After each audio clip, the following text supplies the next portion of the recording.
ustedes vienen en América, en nuestros pacientes con dolor abdominal, que muchas veces está implicado en este cuadro, en este cuadro de múltiples rutinas que llamamos dolor abdominal. Y esto cada vez es más frecuente debido a que tenemos dos problemas en relación con este grupo de padres. Uno por parte de la parte médica, y otro, un grave problema de salud pública que se está tornando crítico en este momento, que es la automedicación irresponsable.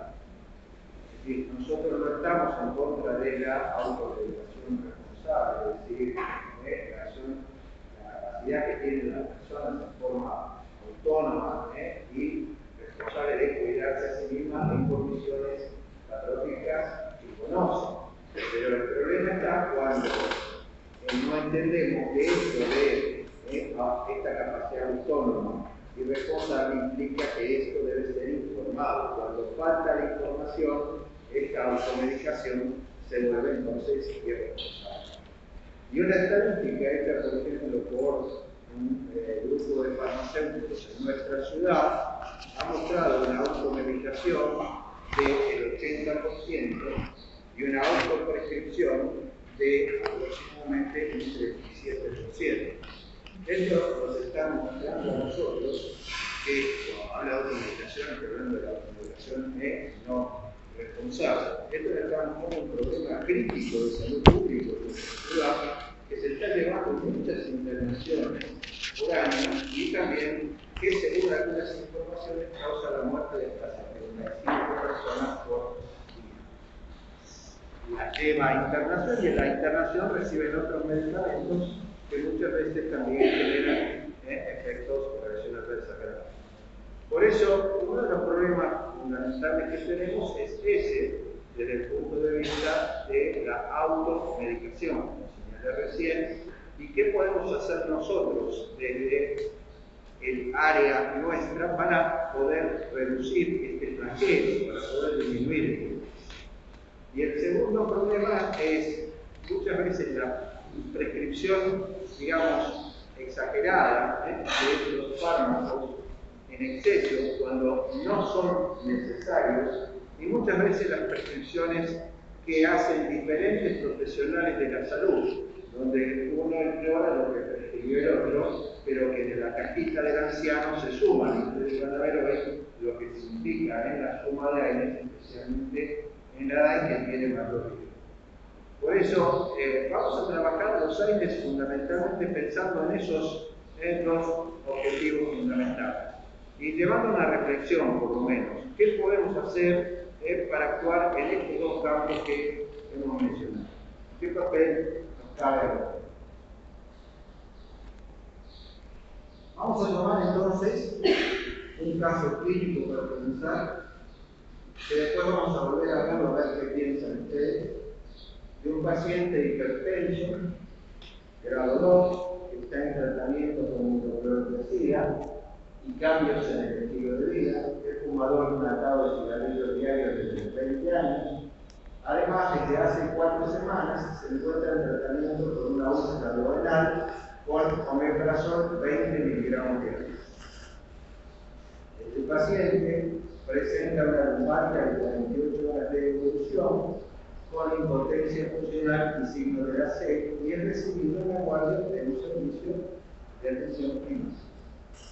Y como medicación se le indica al paciente que se administre Diosaplex de 12, que contiene entonces betametasona, contiene vitamina B12 y clorofenac, y se le dice que haga una ampolla intramuscular cada 12 días de reposo, no se le dice más nada. O sea que no se le establece el plazo. Y esto es un problema permanente que vamos a ver acá, y vamos a ver qué pensamos de esto cuando hayamos analizado las distintas cuestiones que tienen que ver con los A nivel mundial, más de 30 millones de personas consumen aire para el tratamiento del dolor y la inflamación. esto es uno de los problemas, porque no toda patología reumatológica tiene inflamación. La mayoría puede tener dolor, pero habrá un 10%, digamos, que tenga inflamación. Y el uso de un aire en un paciente que no tiene inflamación no le aporta ningún beneficio y sí lo expone a ser inferior. Y fíjense quiénes son los que más lo consumen, son los pacientes ancianos, que constituyen el grupo con mayor riesgo de sufrir efectos adversos. Ustedes tienen abajo una pequeña distinción siempre que es fundamental, y es de dónde está tomado este dato por si ustedes quieren consultar. Los aires suman el 4% de todas las prescripciones en USA y el costo es superior a los 2.000 millones de dólares. Fíjense cómo ganan las empresas farmacéuticas y su uso más frecuente, una vez más, lo dice el llama, es en ansiedad.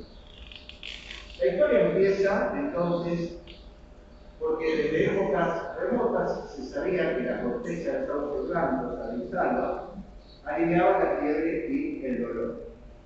En el año 1763, Edward Stone presenta un informe de la Real Academia destacando el efecto antipirético de la corteza del sauce.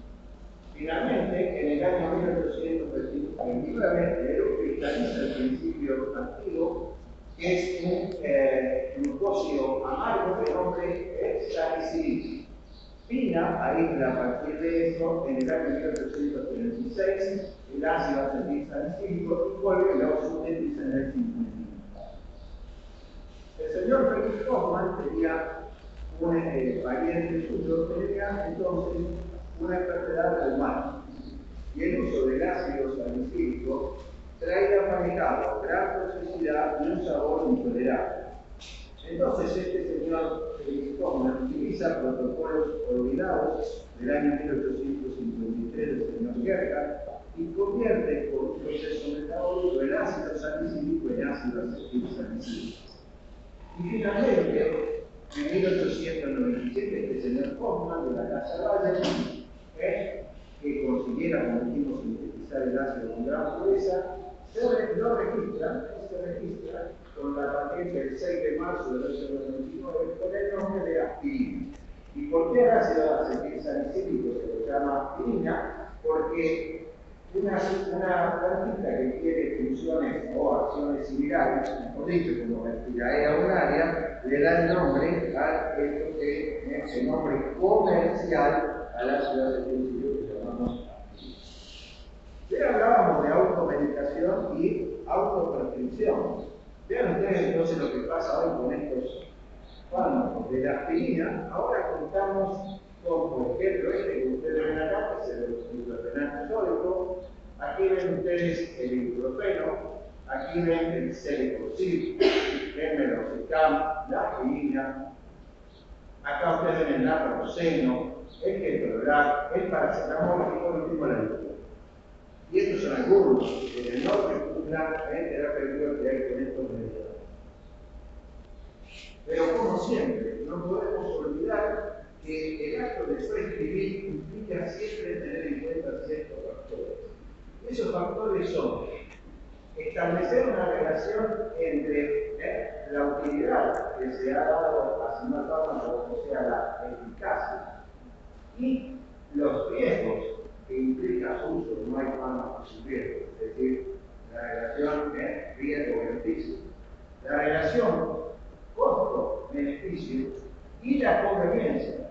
Y esto de la conveniencia está muy relacionado con la forma farmacéutica que utilizaremos para conseguir una adecuada concentración plasmática, con las contraindicaciones que pueda tener la sustancia, la propia sustancia por parte del paciente, y muy especialmente, y vamos a ver hoy esto, las interacciones medicamentosas, no las anecdóticas, sino aquellas que puedan afectar la vida del paciente. Y que muchas veces no se refiere solo con medicamentos, sino con productos y hierbas utilizados por determinadas creencias populares. Me refiero muchas veces al insulinoma, al féretro, etc., y que también pueden generar interacciones muy buenas. ¿Cómo se clasifican los AINES? Tenemos una clasificación química. Esta clasificación química nos muestra a nosotros que los dividimos en ácidos, hablamos de ácidos enólicos, pirazolonas, pirazolidionas y oxicanos. Ustedes, las pirazolonas que mencionamos acá, ustedes la van a conocer enseguida, a pesar de estar con otro nombre, es la dipirona, que tiene el nombre también de metamizol, novamino sulfonato de sodio, o terapirol, o dipirona magnética. Las pirazolidionas, como las tenemos, son piroxicam. El piroxicam lo utilizan bastante los odontólogos, que ha sido reemplazado en las leches por el perolar. Vamos a ver un problema. Y el piroxicam, muy utilizado. Dentro de los derivados del ácido acético, en el derivado del glutano acético tenemos el indometacina, el glutano acético, el ketorolaco, el nitroacético, el diclofenac, y del trianolol acético, el etileno. Dentro del derivado del ácido propiónico tenemos entonces, por ejemplo, el naproxen-ibuprofeno, antramínico, el ácido mefenámico, nicotínico, la penicilina. Y después tenemos no ácidos, pero algunos no ácidos, como por ejemplo las alcalonas, como la gabuletona, se convierten en derivados ácidos, y esto es muy importante para su efecto antiinflamatorio. Este fármaco que está acá salió del comercio en la misma subida por insuficiencia hepática fatal. Y los paraminofenoles, tenemos acá el paracetamol.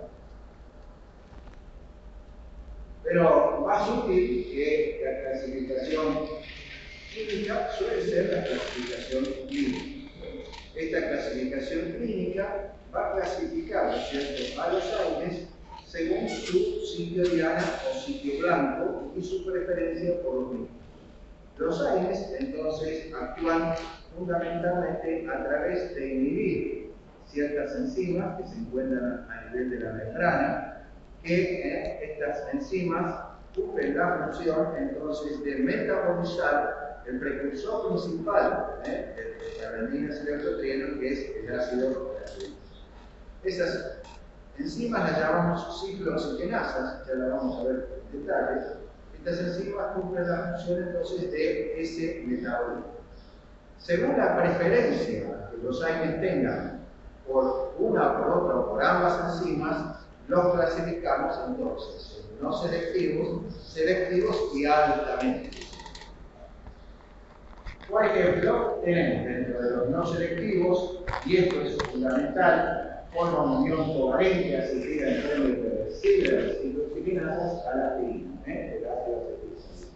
Lo demás, como ustedes ven acá, aspirina, piroxicam, metacina, sodicasa, etcétera, etcétera, son fármacos competitivos, o sea, estos fármacos ocupan el sitio activo donde debería unirse el ácido araquidónico, pero no inactivan en forma irreversible la enzima. Y su depuración del organismo depende entonces de la farmacocinética. Como ya comprenderán, en este caso, no habrá nueva actividad de ciclooxigenasa hasta que no se produzca un método de transcripción genética de la proteína. Este segundo grupo, a pesar que actúa sobre ambas ciclooxigenasas, tiene una preferencia por la ciclooxigenasa 2. Como les conté, la nimesulida no está más. El meloxicam y el diclofenac serían entonces dentro de los AINT tradicionales los que actuarían a nivel de tener una preferencia mayor por la ciclooxigenasa 2 que la ciclooxigenasa 1. Y este grupo de fármacos surge porque se conocía desde antes del año 99 que los efectos indesirables, como yo le dije, que vieron que la aspirina a partir del 1997 ya fue registrada, se conocían los efectos a nivel gastrointestinal de estos fármacos. Y esta cuestión tenía que ver justamente con el hecho que existen dos ciclooxigenasas principales, la ciclooxigenasa 1 y la ciclooxigenasa 2. La ciclooxigenasa 1 es una enzima constitutiva. Riñón, estómago, vasos, cumple funciones fundamentales, se expresa en casi todas las células del organismo, es la responsable de la respuesta rápida y sus funciones más importantes, aquí vemos algunos, la prostaglandina E1, protección gástrica, el protozoano 2, la agregación de la bacteria y vasoconstricción, y el balance electrolítico renal, donde participan diversas proteínas. Esta ciclooxigenasa 2 es una enzima inducible. Quiere decir que su transcripción genética aumenta cuando se produce una inflamación, por ejemplo, o frente a citoquinas. Es decir, cuando se producen estos procesos, aumenta su expresión. De esa manera, nosotros tenemos que esta enzima no la podemos considerar totalmente inducible porque también es constitutiva y vamos a ver que tiene importancia en algunas partes, como por ejemplo riñón, sistema nervioso, aparato gastrointestinal, útero y también médula renal. Esto vamos a ver que tiene importancia porque, ¿qué pasa? En el año 99 había que postulaba el laboratorio que, digamos, promocionó y investigó y llevó al comercio el primero de los fármacos que producía un efecto, una acción selectiva, altamente selectiva sobre la ciclooxigenasa 2. Decían, bueno, nosotros tenemos que la ciclooxigenasa 1 es la enzima entonces constitutiva, la responsable de las funciones fisiológicas, y la ciclooxigenasa 2 es la que se encuentra en los sitios de inflamación. Si diseñamos un fármaco que inhiba la ciclooxigenasa 2, podremos lograr mantener el efecto antiinflamatorio sin causar toxicidad al paciente. Con esa excusa surge entonces, con posterioridad, como ven ustedes, primero, en el año 99, el Celecoxib y después el Roque. Estos fármacos estuvieron hasta el año 2004 en el comercio. Y hoy en día tenemos la regla de los 7 años que dice que hasta que un fármaco no se pasa 7 años en el comercio, no podemos saber su papel terapéutica ni sus riesgos. Este fármaco, avalado por los laboratorios y con ganancias millonarias, sale al comercio, durante 4 años se vende y dio cifras millonarias a los laboratorios. Pero las consecuencias solamente en Estados Unidos fueron de 170.000 muertes. Ya vamos a ver después y analizar por qué se morían los pacientes y si alguno de los fármacos que se venden hoy en día y que hemos visto recién podría llegar a ser algo similar.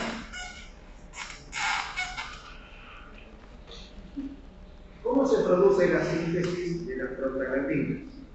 Empecemos por recordar un concepto. ¿Qué son los autacoides? Los autacoides, auto es propio y coide es remedio. Son sustancias que circulan localmente, no son llevados por la sangre como las hormonas. Dentro de estos autacoides existen los autacoides derivados de lípidos o eicosanoides. En el ser humano, el ácido graso precursor de los eicosanoides se encuentra entonces esterificado en el fosfatidilo citol glicosato en la membrana plasmática.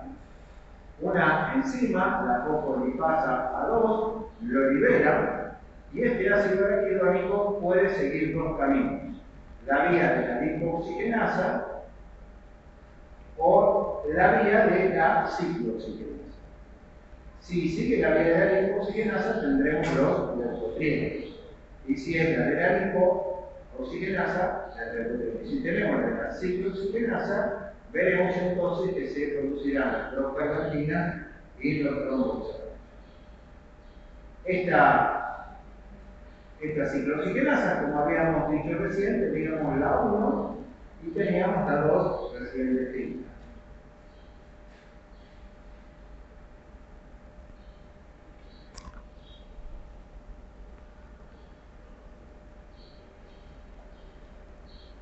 Si miramos las enzimas, la 1 y la 2, apoyadas, Ahí ven ustedes la uva apoyada en la membrana, que les describía recién.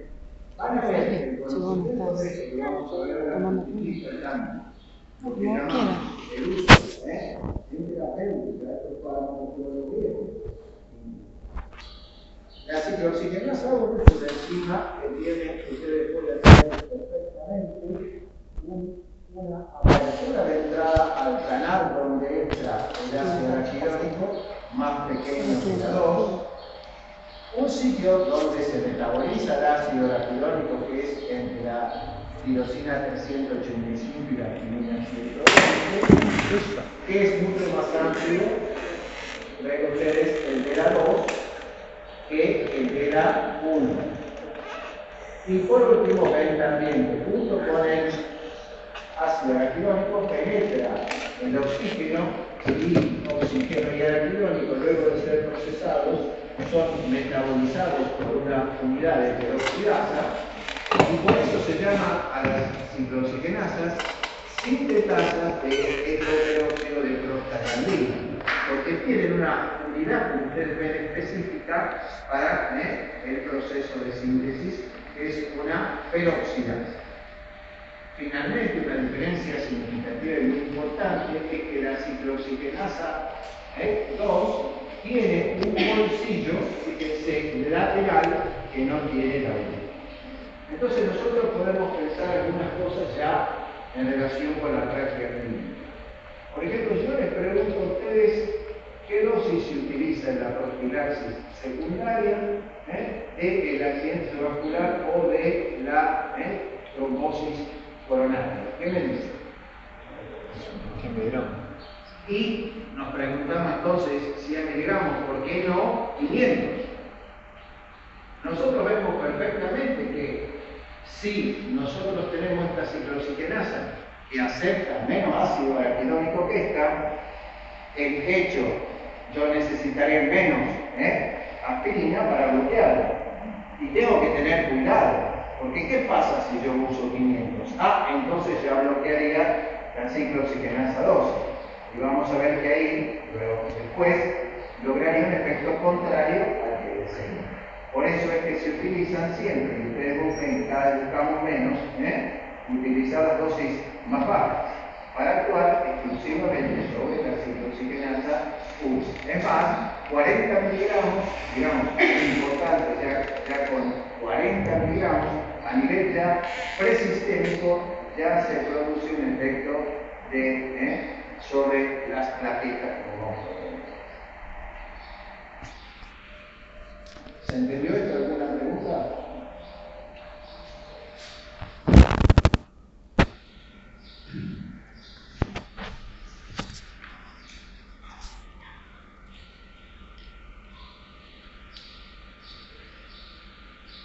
Bien, entonces nosotros tenemos que, como hemos dicho recién, había un estímulo fisiológico, habría uno constitutivo, un estímulo inflamatorio, habría una por dos inducible. Aquí se producirían trombosano 2, prostaglandina I, prostaglandina E, que tendrían funciones fundamentalmente fisiológicas, y aquí se producirían prostaglandinas que participarían en el proceso de la inflamación. ¿Qué hacen los aires? Bloquean las ciclooxigenanas. Pero ya podemos decir que lo que habían propuesto los laboratorios es una gran mentira, porque vimos que el uso de fármacos que solo bloquean la ciclooxigenasa 2 no está exento de peligros, sino que además puede causar la muerte de miles de pacientes. Entonces, una conclusión válida sería la siguiente. Ahí ven ustedes efectos que tienen que ver con la inflamación, efectos que tienen que ver con las funciones fisiológicas. Entonces, la inhibición de las cosas explicarían tanto los principales efectos terapéuticos como los efectos adversos comunes a la salud. Entonces, ¿cuáles son los efectos? ¿Qué características tienen los efectos comunes? Empecemos entonces con el efecto analgésico. Nosotros conocemos que los síntomas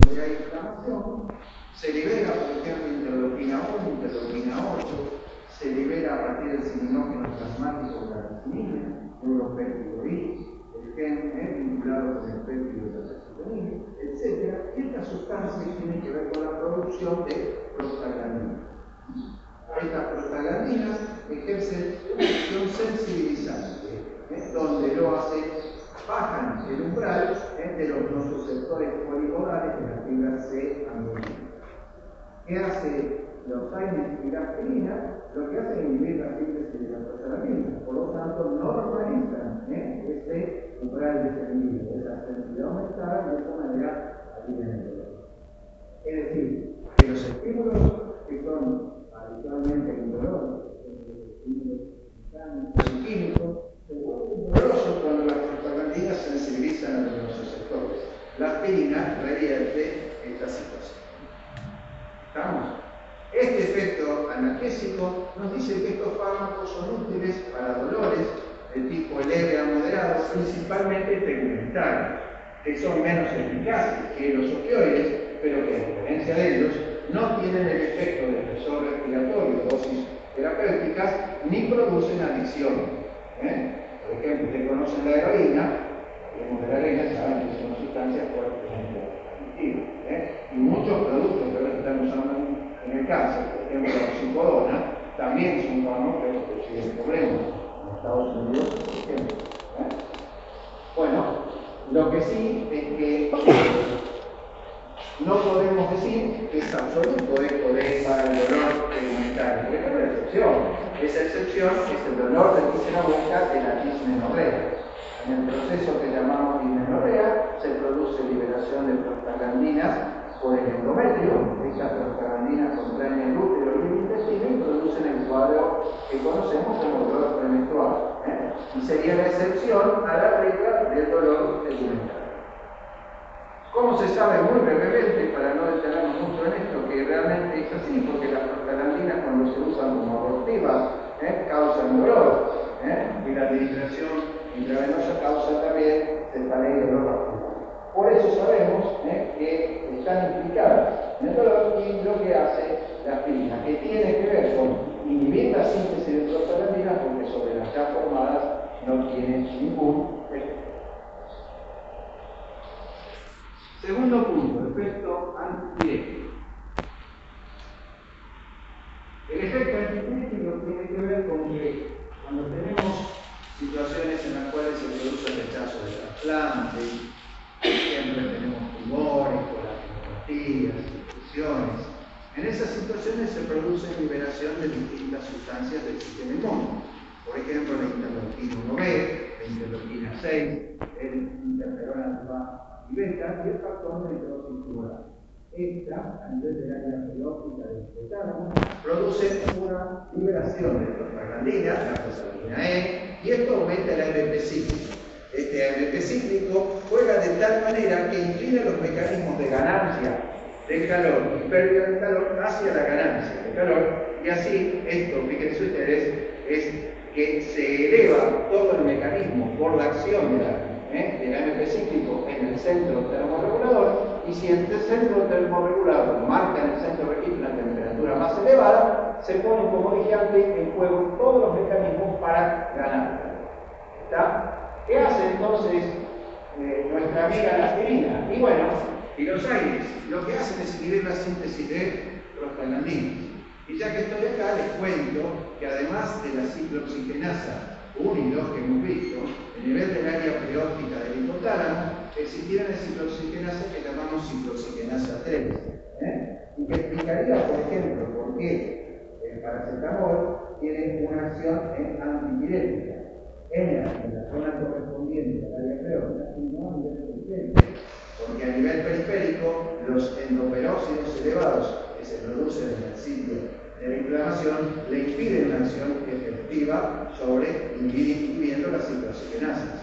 Pero en la parte central, donde están bajo los endoperóxidos, la acción es efectiva y es sobre esta ciclooxigenasa variedad de la 1 que llamamos ciclooxigenasa 3. Un concepto fundamental es que, ¿qué pasa cuando nosotros damos aires? Y bueno, una vez más, ahora jugamos con que disminuye la producción de prostaglandinas, disminuye el AMP cíclico, se modifica una vez más la temperatura en el centro registro, y este equilibrio entre los mecanismos de ganancia y pérdida de calor va hacia la pérdida de calor. irradiación, convección, conducción, evaporación, sudoración. Todo esto genera descenso de la temperatura. También nos enseña a nosotros que no tiene ningún sentido dar aspirina en un paciente, por ejemplo, que se quedó en el medio con una balsa en medio del sol tropical, o un chico que se quedó dentro de un auto, porque allí no ha ocurrido un cambio en el centro de registro como pasa en la piel. Y por lo tanto es totalmente inútil, tanto para los cambios medioambientales como para los cambios producidos por ejercicio, el uso de drogas de ejercicio.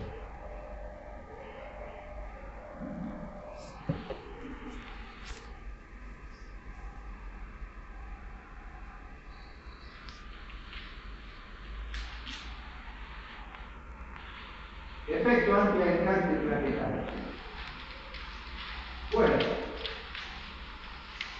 sabemos que la mayoría de las sustancias actúan a través de receptores. Y que estos receptores, habíamos visto, tienen distintos, se clasifican en 4 tipos principales. El acoplado a proteínas geometrópicos, los genotrópicos, los que tienen que ver con la tirosina, con la actividad de tirosina o colinquinasa, y los que regulan la transcripción genética. En este caso nos vamos a ocupar para explicar la acción de la aspirina y lo que hacen las prostaglandinas a través de receptores acoplados a proteínas genéticas. Acá nosotros observamos entonces lo que pasa con la formación a partir de las plaquetas que solo contienen ciclooxigenasa 1 del tromboxano A2, un agente que a través de receptores PP acoplados al fosfato y al P3 calcio producen vasoconstricción y además produce un efecto de tipo proagregante plaquetario. Ustedes se dan cuenta que si esto ocurriera en nuestro organismo y no hubiera en la balanza alguien que compensara, estaríamos con una trombosis y no tendríamos nada, enseguida nos llevaría la muerte. El equilibrio, la homeostasis, la lleva otra prostaglandina que es la que se produce a nivel del endotelio, que es la prostaciclina o prostaglandina I. Que ustedes que han estudiado ya enfermedades vasculares saben la importancia de estos mediadores, de las endotelinas y de otros en todo el papel de la enfermedad vascular. En ese sentido, ustedes ven que la prostaglandina I, a través de receptores, como ustedes ven, de tipo IP, y ahora de la vía del ART cíclico, generan a través de las proteinquinasas que fosforilan la sinasa de la nitroglicerina y inactivan vasodilatación. Y además ejercen una acción antiagregante. Entre los dos se mantiene un equilibrio. ¿Qué pasa cuando usamos la aspirina? En bajas dosis, inhibimos la ciclooxigenasa 1 plaquetaria. Esta inhibición, desde ya lo hemos comentado, es irreversible y va a durar toda la vida media de la plaqueta, 8 a 11 días. Y es por eso fundamental tener presente que si un paciente tiene una cirugía electiva, nosotros tenemos que saberlo esto, que tenemos que suspender por lo menos una semana antes la aspirina para que el paciente no salga. Lo que hacemos, y ustedes lo ven bien, inhibo la formación del tromboxano y de esa manera, ¿qué hago? Permito que predomine la acción de la prostaciclina. Pero ¿qué pasa si me equivoco o el paciente por su cuenta siguiendo el tercer elemento que todavía no mencioné en este juego, tanto en el médico como en el problema de la autoprescripción y de la automedicación irresponsable? Es los laboratorios. El laboratorio, a través de su propaganda permanente, y los pacientes van estimulados por la propaganda de las farmacias a comprar aspirina. Si el paciente se toma una aspirina en vez de... Primero, puede no ser necesario terminar con la hemorragia. Segundo, si está con un problema y se toma una de 500 y bloquea no solo la ciclooxigenasa 1, sino la 2, va a inhibir la formación de prostaciclina y el efecto va a ser totalmente opuesto. Por eso hay que evitar, en lo posible, que el paciente concurra a la farmacia y crea en la propaganda mentirosa que ven muchas veces en la puerta de las farmacias donde dice dice que tiene que si toma una aspirina puede prevenir 1 cada 30. Eso es real en la prevención secundaria, pero es muy relativo, ustedes saben, porque y la FDA se opone totalmente a ello, en la prevención primaria. ¿Por qué la cicloxigenasa de la flavina no puede hacerse prostacyclina? ¿Por qué no puede? No, porque tiene ciclooxigenasa 1. Y la que fabrica el tromboxano es la 1. La que fabrica la prostacyclina es la 2. ¿Está? Eso es lo fundamental. Entonces, ¿cuál querés inhibir cuando le das al paciente para hacer su prevención secundaria de su problema, o de un accidente vascular o de una trombosis coronaria? ¿Cuál de las dos ciclooxigenasas querés inhibir? Le pregunto. A ver, ¿cuál sería tu respuesta? Claro. Entonces, hay que evitar estas cuestiones que tienen que ver con la automedicación y con el uso de dosis, que por allí terminaría inhibiendo la otra y anulando el efecto. El paciente no sabe, si nosotros no lo hablamos, no lo va a conocer. Y al primera de cambio va a ir a comprarse, y desgraciadamente, no en la farmacia, sino muchas veces por comodidad, en el kiosco que tengan cerca. Pero vamos a ver qué consecuencias tiene esto.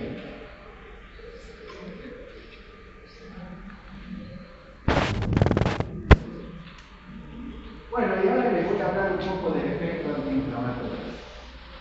Cuando años atrás se empezaba con esto, se decía, bueno, el efecto antiinflamatorio de la aspirina se relaciona con la inhibición de la síntesis. Entonces, revisemos un poco cuánto esta expresión, que fue en un tiempo un paradigma, pero que va progresivamente sufriendo su anomalía y va cambiando. ¿Cuánto es real esto que se decía? Porque entonces, primera conclusión que tendríamos que tener es que las prostaglandinas son todas inflamatorias. Esto no es así. La prostaglandina D y la prostaglandina I, a través del receptor activador proliferador de peroxisomas, inhibe la transcripción genética de ciclooxigenasa 2 y el óxido nítrico sintetasa. Esas no son entonces inflamatorias.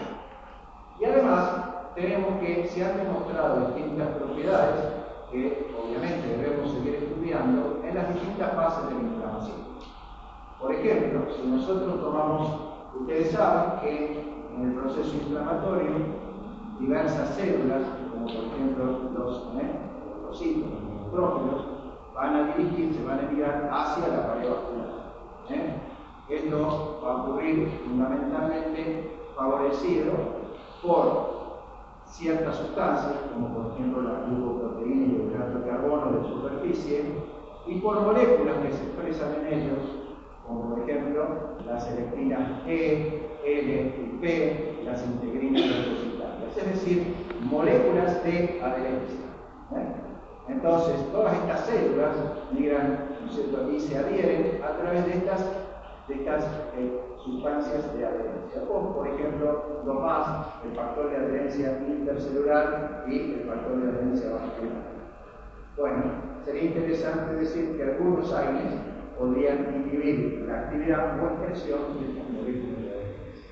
Y ya allí estamos hablando de otra cosa diferente que no son las prostaglandinas. Luego viene la fase del reclutamiento, que es fundamental para tener las células en el foco. Y allí participan distintas sustancias, por ejemplo, complemento C5 activado, por ejemplo, leucotrieno B, interleucina 8, factor de estimulación de crecimiento de colonias de eritrocitos macrófagos, etc. Todos estos, ayudados por la interleucina 1 y por el factor de necrosis tumoral, generan reclutamiento y acumulación de células, no se quedan por eso. Entonces, ¿qué pasaría? La síntesis de muchos de estos mediadores debe ser activada por factores de transcripción. Algunos AINES pueden inhibir dicha transcripción. Entonces, tenemos ya a nivel de la adherencia, a nivel del reclutamiento.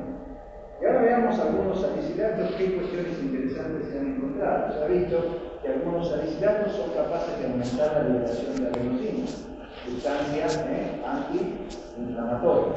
La aspirina puede tener, ¿no es cierto?, un efecto adicional interesante, su efecto antiinflamatorio, y es el siguiente. Si yo bloqueo, ¿no es cierto?, ustedes vieron que ocurre lo siguiente: la aspirina acetila a la serina 530, ciclooxigenasa 1, 516 en la 2, y cuando la ciclooxigenasa 2 es acetilada como aspirina, se produce la síntesis de una sustancia que es el 15R-hidroxi-glucosa tetraenoico, que por vía de la lipoxigenasa genera una sustancia que se llama epilipoxina A4, que tiene una importancia muy grande en la inhibición de la función de los leucocitos. Quiere decir que, resumiendo, la ciclooxigenasa 2 acetilada genera por vía de la lipoxigenasa una sustancia que ayuda a la acción antiinflamatoria de la enfermedad. Tenemos mucho que saber y también estamos llegando más allá. Estamos viendo que, salvo la MAP, digamos, quinasa dependiente de antígeno 28, la 28, también tendría acciones similares. ¿Se acuerdan cómo hacen los corticoides, inhibiendo muchas veces transcripción de sustancias que participan en la inflamación? Todo esto es algo que sigue en permanente estudio, pero que podemos concluir que ya la acción antiinflamatoria de la aspirina no la podemos resumir solamente como que inhibe la síntesis de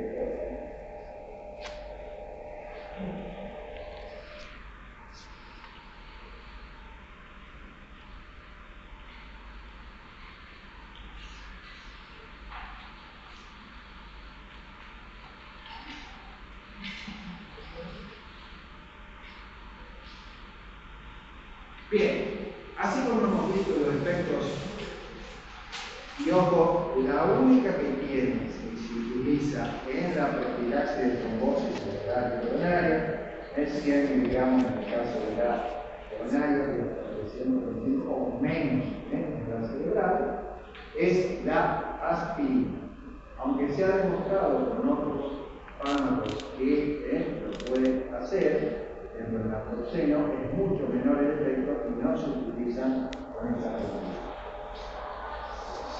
Vamos a ver entonces ahora los efectos comunes y especiales, y como es lógico, empezamos por el tema principal para nosotros, que es el efecto a nivel gastrointestinal.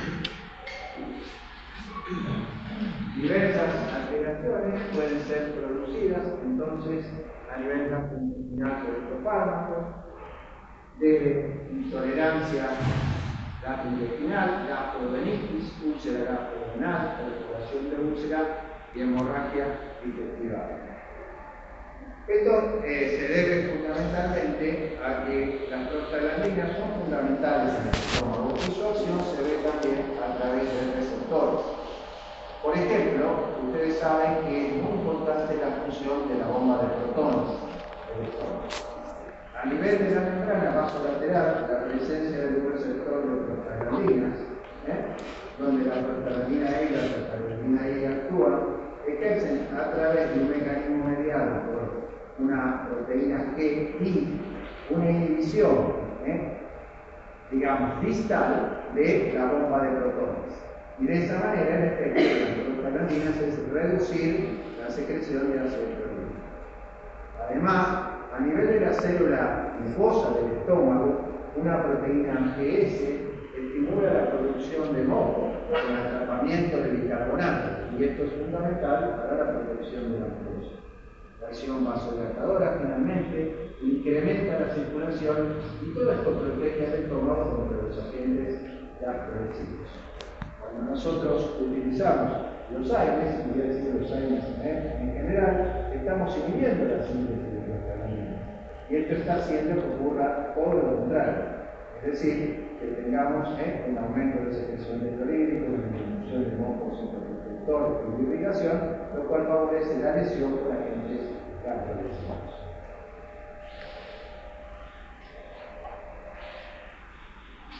Las lesiones, por ejemplo, pueden ir desde lesiones que no atraviesan la muscular espinosa, como por ejemplo la erosión, hasta aquella que sí lo hace, que es la USA. Digamos, cuando hacen la endoscopía, los gastroenterólogos muchas veces describen distintas lesiones, como por ejemplo áreas de necrosis multifocal y hemorragia, y esto se ve sobre todo con los salicilatos acetilados más que con los que no lo son.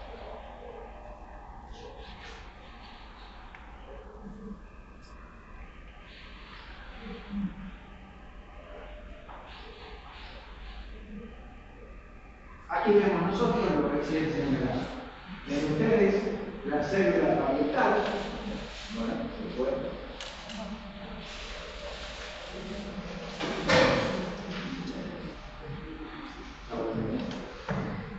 Ven ustedes la célula parietal con el receptor de prostaglandina F3, con el paso con el signo negativo inhibiendo la bomba de protones.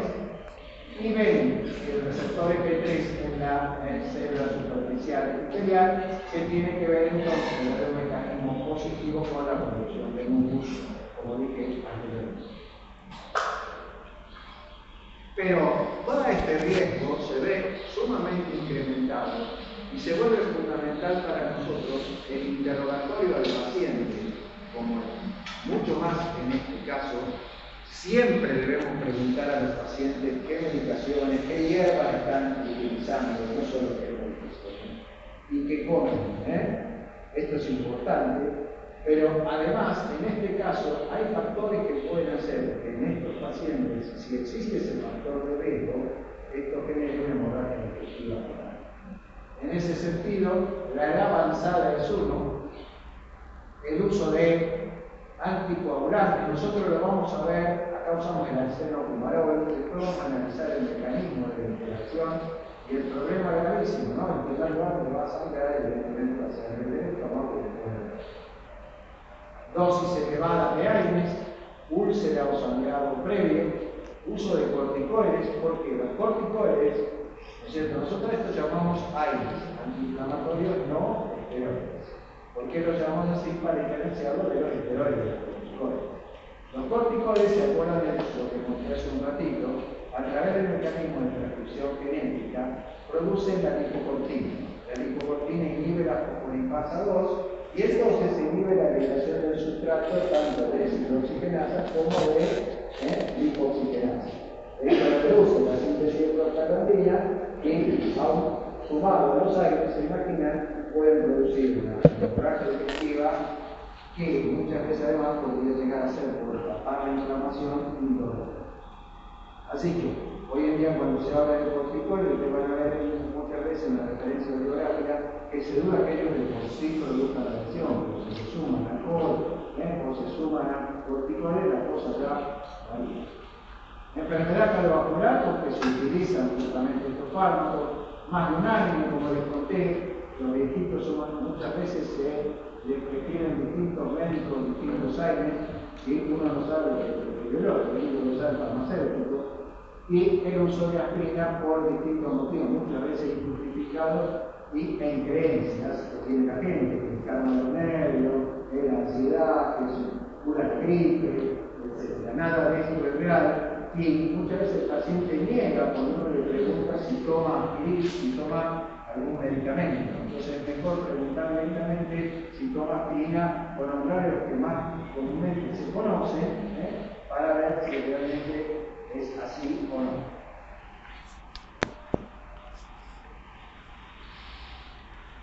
Aquí ven ustedes un rango de riesgo.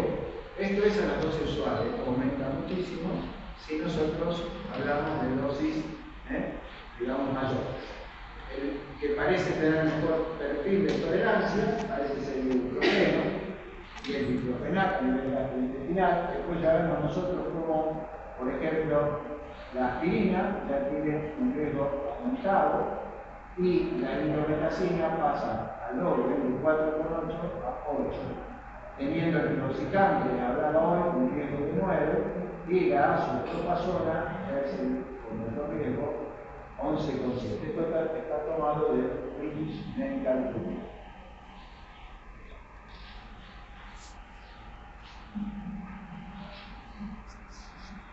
Bien, vamos entonces a decir qué podemos hacer cuando tenemos una gastropatía por años. A lo mejor ustedes lo charlaron, pero es importante conocer qué podemos. Tenemos diversos recursos, pero algunos de ellos eran una instancia en el pasado, ya no. Porque, por ejemplo, si tomamos un isoprostol, que es la prostaglandina E1, es abortivo, ustedes lo saben, y además agrava la enfermedad inflamatoria y tiene diarrea como la insulina. Muchas veces, lo cual hace que la tolerancia sea muy baja. Si hablamos de los fármacos como por ejemplo la vanillidina, la celostirina, etc., estos fármacos producen rápidamente tolerancia, a veces en días, y entonces tampoco son los fármacos de elección en la gastropatía crónica. Son los inhibidores de la bomba de protones y el apoyado por la FDA se llama lansoprazol.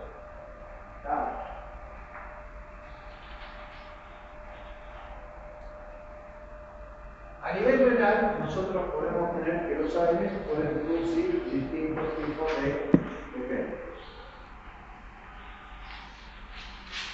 En primer lugar, una contraindicación que surge del uso de los mismos, es el paciente que tiene hipovolemia de cualquier causa. Veamos, pacientes con depresión de sodio, con deshidratación, con insuficiencia cardíaca, con cirrosis, síndrome nefrótico, insuficiencia renal crónica. Estos pacientes tienen aumento de los niveles intrarenales de angiotensina-2, la cual, como ustedes saben, ejerce una acción vasoconstrictora. Y esa acción vasoconstrictora a nivel renal disminuye el flujo renal y el filtrado renal, fundamentalmente a nivel de la defensa. ¿Qué hacen las prostaglandinas? Sí, las prostaglandinas lo que hacen es contrabalancear esta vasoconstricción, producir vasodilatación y de esta manera evitar la insuficiencia. Si se utilizó AINES, inhibo entonces las prostaglandinas y el paciente entonces va a entrar en insuficiencia renal. La hipovolemia de cualquier etiología entonces es una contraindicación para su uso.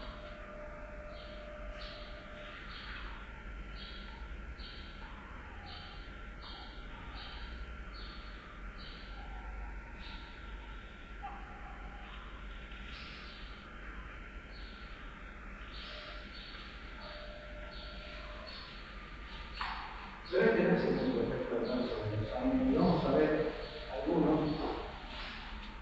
Mucha gente cree que es pero tenemos muchos ejemplos en la sociedad de personas que han tenido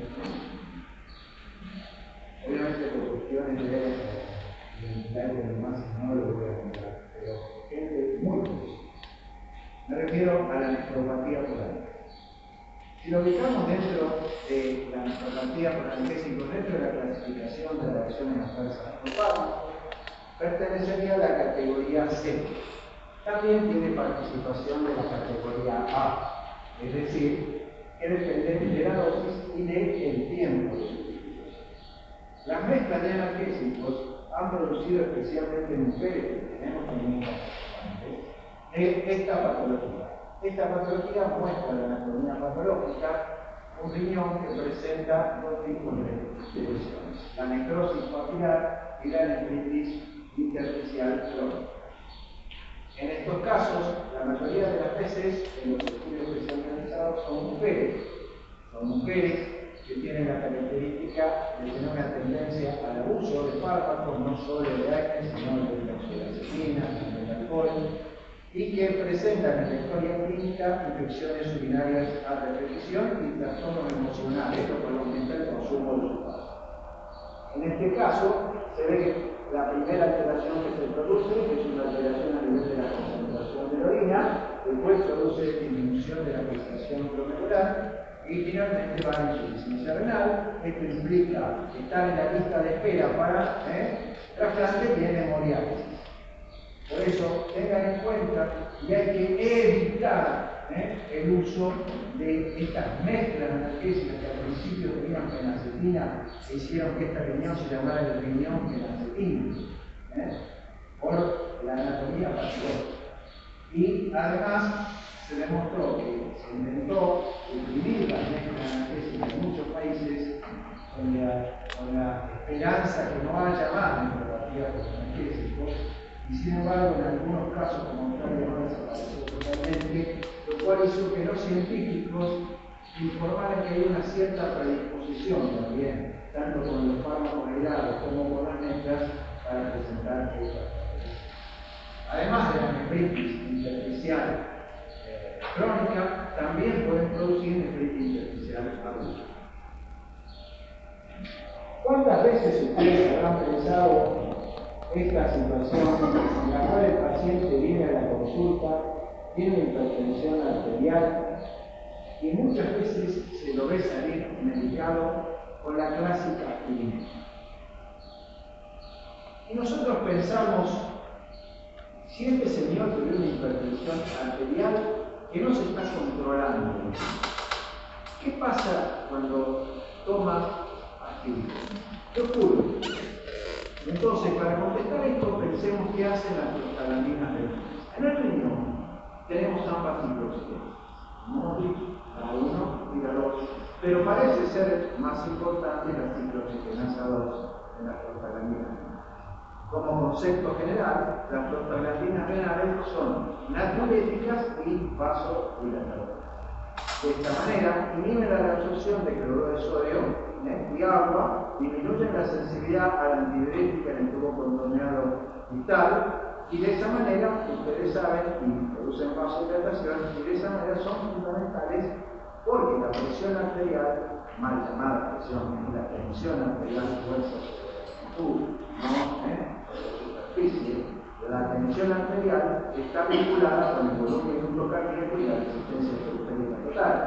Si yo inhibo las prostaglandinas, aumento la absorción de cloruro de agua, aumento la acción antidiurética, aumento la polémica. Y además disminuyo las prostaglandinas que son natriuréticas y también ejercen una acción vasodilatadora, produzco el próximo efecto vasoconstrictor, y estoy logrando que ambos parámetros que tienen que ver con la presión arterial sean alterados. ¿El resultado cuál es? Este paciente, la próxima vez que lo veamos, puede estar con una ACV o una complicación por lo cual tratamos de hipertensión para tratar de evitar, ¿sí? Y además, todo fármaco hipotensor diurético que está recibiendo va a tener antagonizadas sus acciones por el uso de este tipo de fármacos. Por lo tanto, insisto una vez más, la profilaxis, primero, tenemos que desalentar a los pacientes que se automediquen con AINES, especialmente ahora hablamos de aspirina. Y además, tenemos que tener en cuenta que un paciente que tiene hipertensión no es de por sí un criterio para hacer una profilaxis, y que la profilaxis aceptada por la FDA en este momento como la única válida de la profilaxis secundaria. La FDA ha estado revisando toda la evidencia que tiene y no ha encontrado nada que justifique que se haga de rutina una profilaxis primaria. ¿Sí? Existe el caso en particular, todos lo sabemos, pero de ahí aplicar una vacuna en toda la población no se justifica. ¿Estamos? ¿Entendieron lo que quiero decir? Un problema importante, además de la hipertensión, es la hipercalemia. Cuando las prostaglandinas actúan a nivel de la parte correspondiente al aparato supraglomerular, se produce un estímulo de la secreción de renina, angiotensina, aldosterona, retención de sodio, tensión, ¿sí? Eso hacen las prostaglandinas. Quiere decir que esto es importante porque cuando yo inhibo a las prostaglandinas, el cetáceo se va a retener. Si a esto sumamos, por ejemplo, un suplemento de potasio, un paciente con insuficiencia renal, un paciente que estemos tratando con beta-bloqueantes, para bloquear el receptor beta-1 a nivel del área suprarrenal, también vamos a medir la secreción de renina. Si le damos al paciente IECA, que al impedir la conversión de angiotensina 1 a angiotensina 2, se va a reducir la secreción de aldosterona, no se va a eliminar, se va a reducir, pero la aldosterona también se va a retener en caso. Todas estas situaciones, y además los diuréticos que ahorran potasio, pueden causar una hipercalemia. Una hipercalemia implica un cambio en el potencial de ventana, un bloqueo ahí y un paro de la actividad. Por eso hay que tener mucho cuidado cuando se utiliza alguno de estos fármacos con la actividad en Buenos Aires, porque podemos tener esta hipercalemia que podría ser fatal. ¿Alguna pregunta de esto? La retención de sodio de agua obviamente puede causar edema.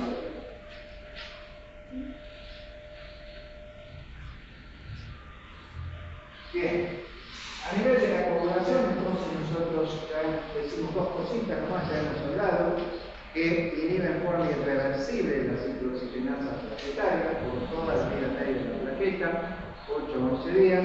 Y bueno, si el paciente tiene hipoproteinemia, hemofilia, trastorno de coagulación, enfermedad hepática, estará contraindicado el uso de fármacos. Aparte, especialmente la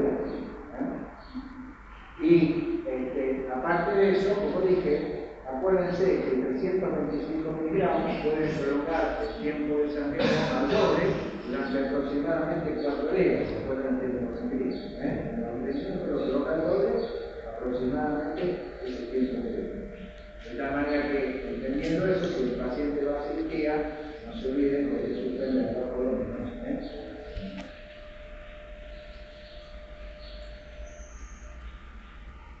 Y ahora vamos a hablar más en detalle de los efectos vasculares. Ya habíamos dicho algunas cosas con hipertensión arterial.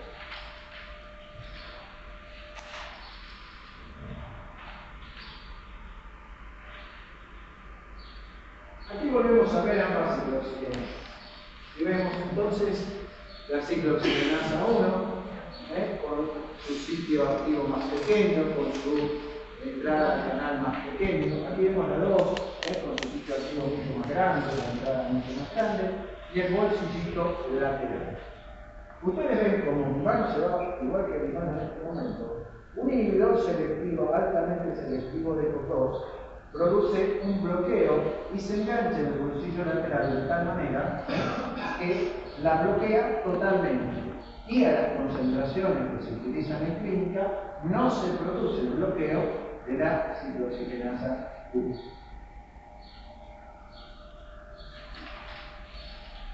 Por eso, vamos a ver la situación de la balancita que hemos analizado hasta acá. En primer lugar, vimos que la situación normal era que teníamos al tromboxano, que era quien tenía un efecto protrombótico, y la prostacyclina que tenía un efecto antitrombótico.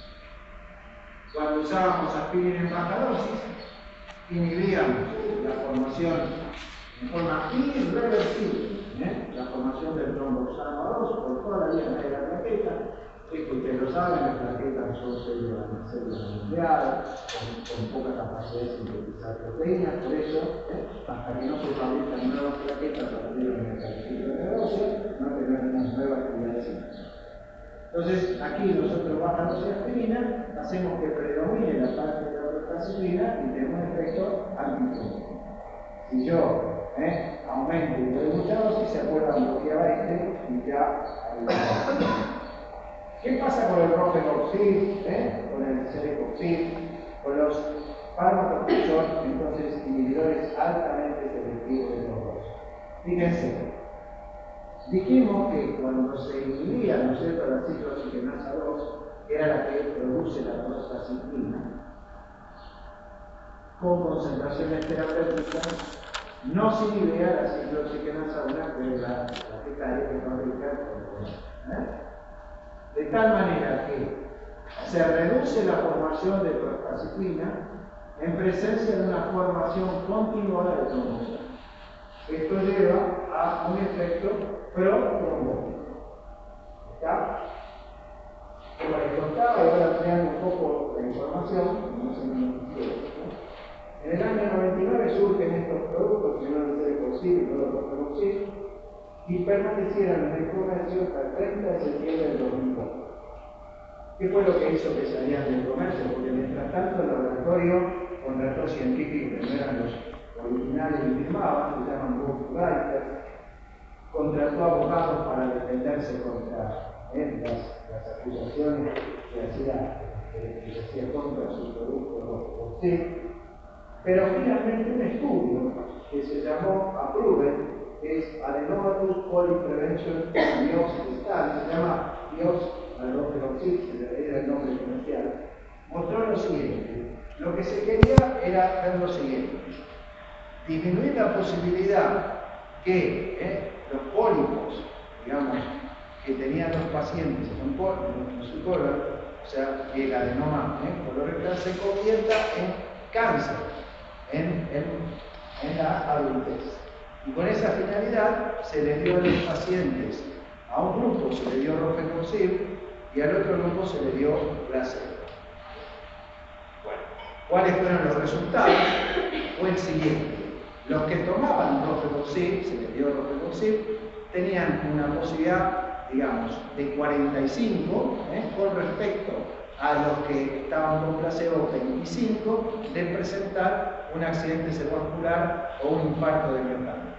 Si lo tomamos en cifras absolutas a estos valores, decimos que había en el grupo que había recibido placebo, era 3 cada 400 pacientes años.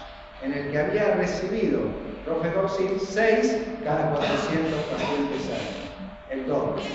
Finalmente, frente a esta evidencia, el laboratorio no tuvo más que retirar en forma voluntaria al rofecoxib del comercio. Pero nosotros dijimos que hay un fármaco que se llama diclofenac. Y el diclofenac es un fármaco que tiene una preferencia por la ciclooxigenasa 2 mucho mayor que la endometacina, la naproxeno.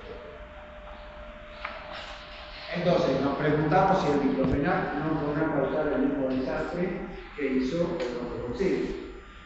Fue usado por 80 millones de personas en 80 países, y que viene la discusión que tuvo. Y en Estados Unidos, como les conté, eliminó a 170.000 personas.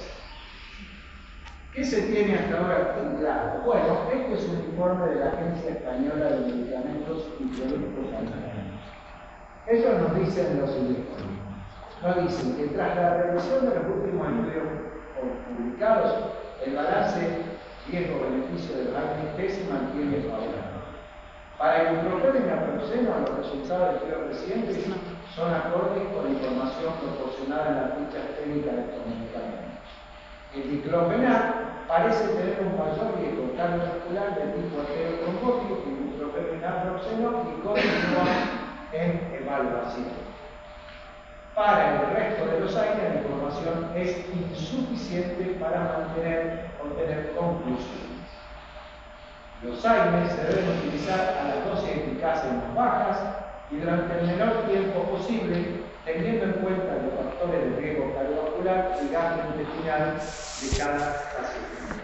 Quiere decir que si yo tengo un paciente que tiene una enfermedad cardiovascular descompensada, insuficiencia cardíaca, hipertensión, angina de pecho, debe estar contraindicado en esos pacientes el uso no solo de los fármacos, como por ejemplo el celecoxib, inhibidores altamente selectivos, sino también de los que tienen predominancia, como por ejemplo el diclofenac, que ustedes saben que desgraciadamente es del talino. Una cosa que se comprobó es que este riesgo en el estudio APPROVED comenzó a partir de los 18 meses y estuvo relacionado con la dosis de rofecoxib. Imagínense cuántas veces, por ejemplo, los atletas, cuando van a hacer ejercicio para evitar los dolores, utilizan ya de por sí diclofenac, ¿sí? Y cuántas veces se produce automedicación con diclofenac. Por eso hay que desalentar la automedicación y además tener en claro, cuando uno tiene que ver un paciente y piensa en prescribir este fármaco, es que no tenga una enfermedad cardiovascular descompensada, porque ahí no es una precaución, es una contraindicación. ¿Estamos? Para que tenga el mismo efecto analgésico que le da, que no le damos diclofenac. El diclofenac es analgésico solamente. No me dijiste analgésico. Entonces yo te pregunto, si fuera analgésico, ¿qué tenés como analgésico? ¿Cuál es el fármaco analgésico que vos podés usar si no tenés inflamación?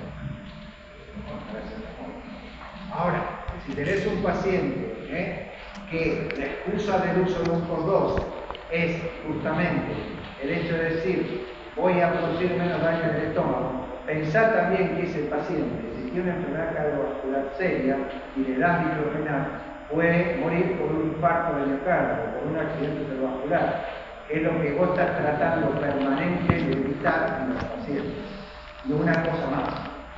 Se ha descubierto que la ciclooxigenasa 2 en el estómago es fundamental para la cicatrización de úlceras y que si la inhibimos, no cicatrizan las úlceras. ¿Estamos? Embarazo. En el embarazo tenemos que considerar los AINES no aspirina y los AINES incluidos.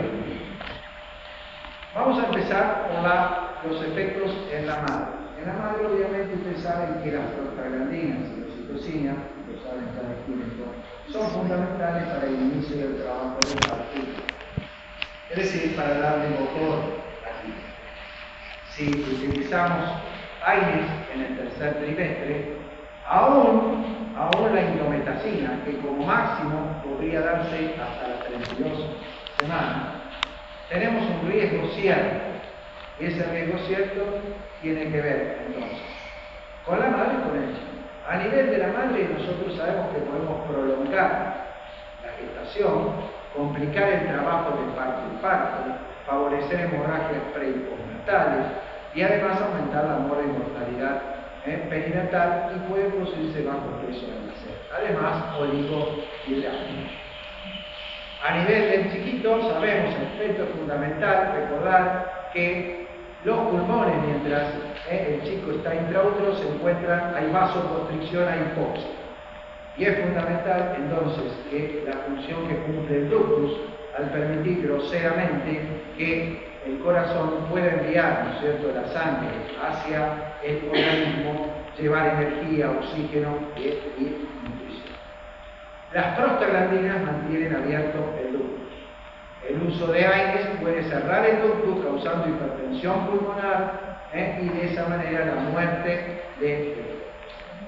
Por esa razón decimos nosotros que todos los AINES al llegar al tercer trimestre, independiente de su categoría, según la FDA previa, por ejemplo la aspirina en los 2 primeros es C, se convierte en categoría D.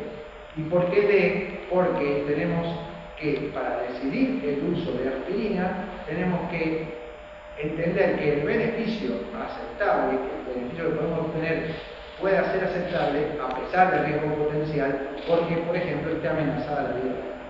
Una sola indicación no es discutida, la otra sí es discutida, que es en la trombofilia, donde se pueden usar pequeñas dosis antibióticas.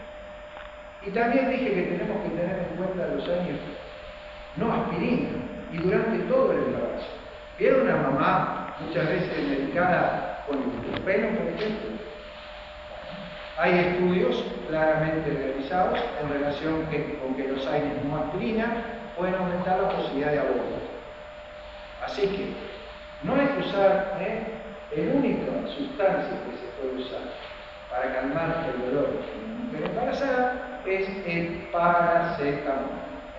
No hay que usar ni ibuprofeno ni ninguno de estos fármacos porque corremos ese riesgo.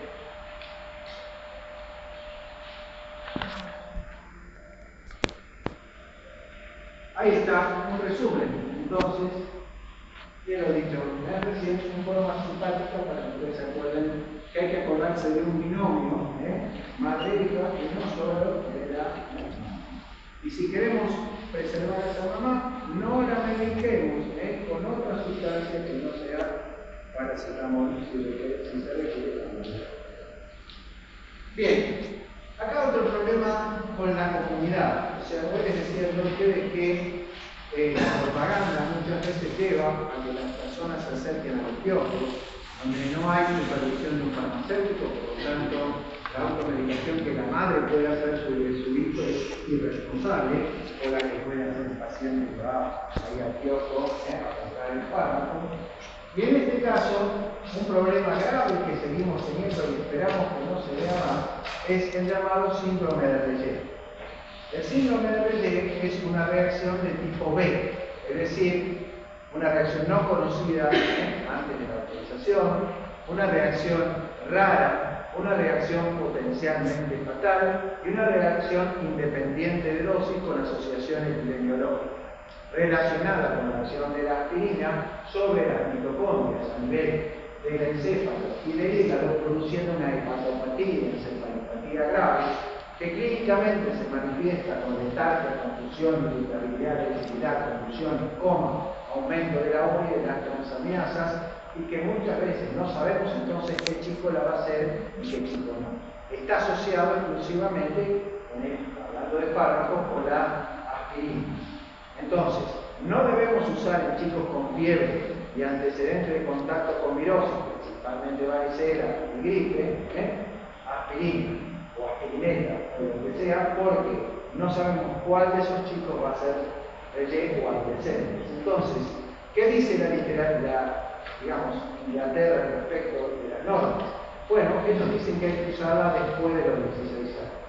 Yo comparto la opinión con Goodman y les digo que para mí no debería usarse en niños y adolescentes y no debería usarse hasta los 20. En chicos con fiebre, lo cual, si es otra patología diferente que requiere aspirina, la cuestión es diferente. ¿Estamos? Hipersensibilidad. Otro problema grave. Pacientes que lo primero, ¿se acuerdan entonces cuando llega el paciente a la guardia? Hay varias cosas que no podemos estar preguntando. Como dijimos, ¿qué medicamento toma? Y otra pregunta básica es si es alérgico o no. ¿Por qué? Porque en la aspirina y en los AINES se da una situación muy particular. En el paciente alérgico, aspirina por ejemplo, no se le puede dar ningún AINE. Porque el mecanismo que genera este tipo de alergia es diferente del caso de la penicilina.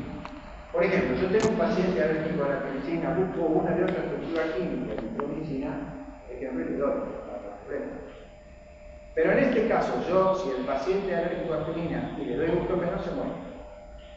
A pesar que el ibuprofeno tiene una estructura química diferente.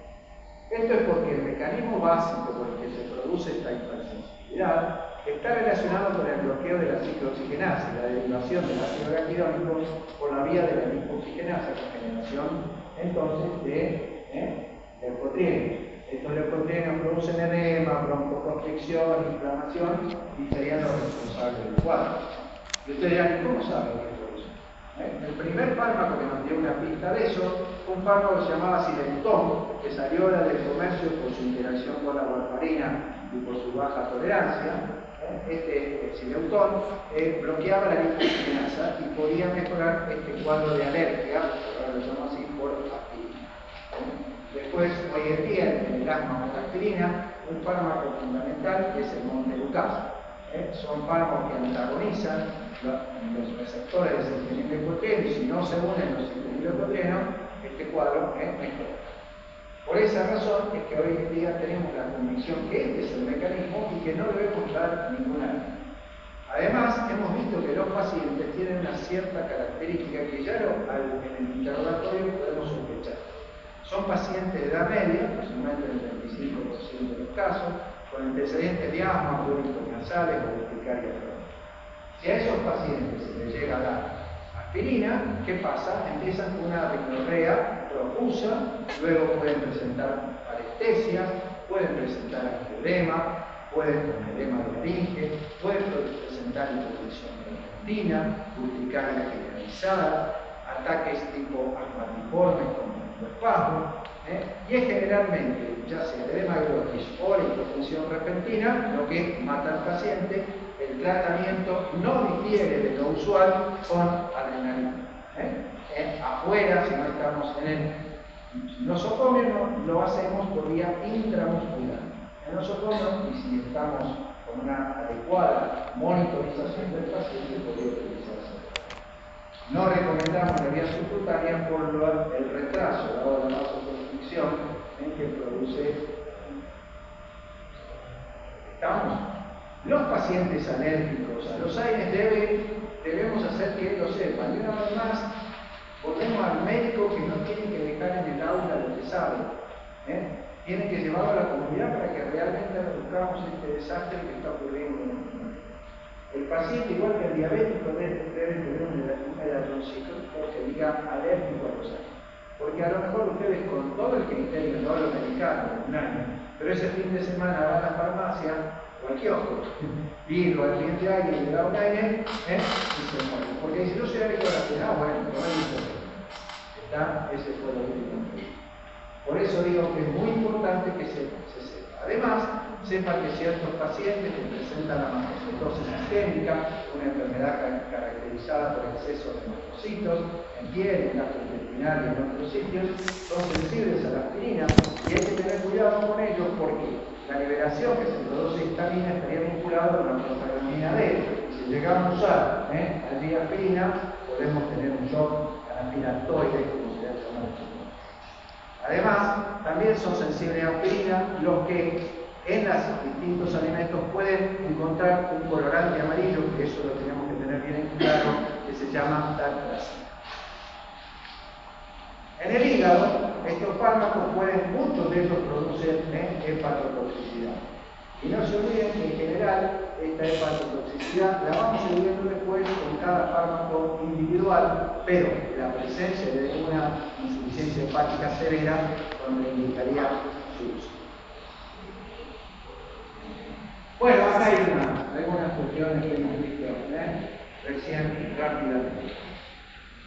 Volvemos a ver a nuestro paciente, ¿qué dicen? ¿Le damos? ¿Está bien el haber dado en este paciente el Dioxaplex o el Veloce?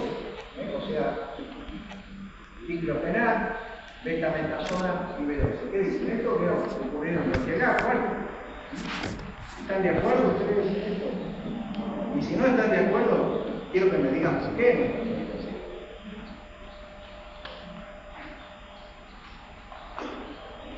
¿Qué les parece? Porque tiene muchos factores de riesgo. ¿Qué cosas se encontrarían en contra de medicar a este paciente como se lo medicó? Tiene hipertensión, lo cual con seguridad vamos a grabar. Diuréticos e hipotensores. ¿Qué más vemos? Tiene una úlcera, que seguramente lo estamos haciendo para enterar. Mucha gente tiene el concepto que si estos fármacos se administran por vía parenteral, se evitaría la toxicidad gastrointestinal. Nada más cerrado. La inhibición de las prostaglandinas se realiza desde la sangre.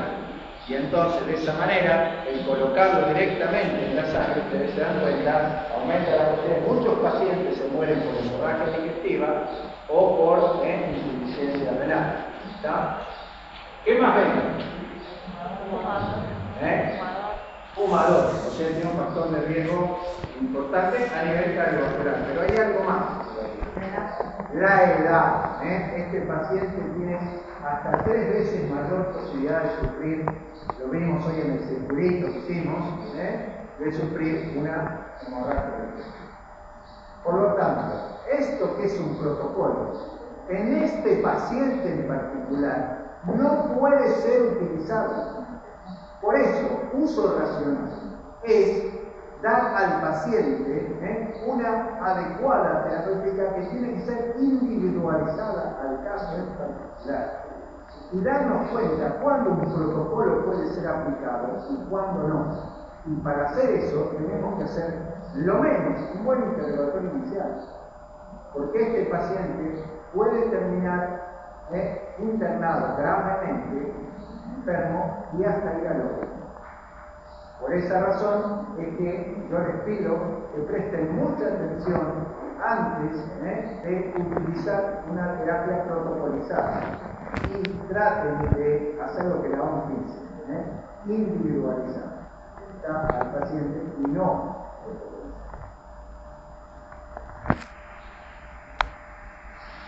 bien, seguimos.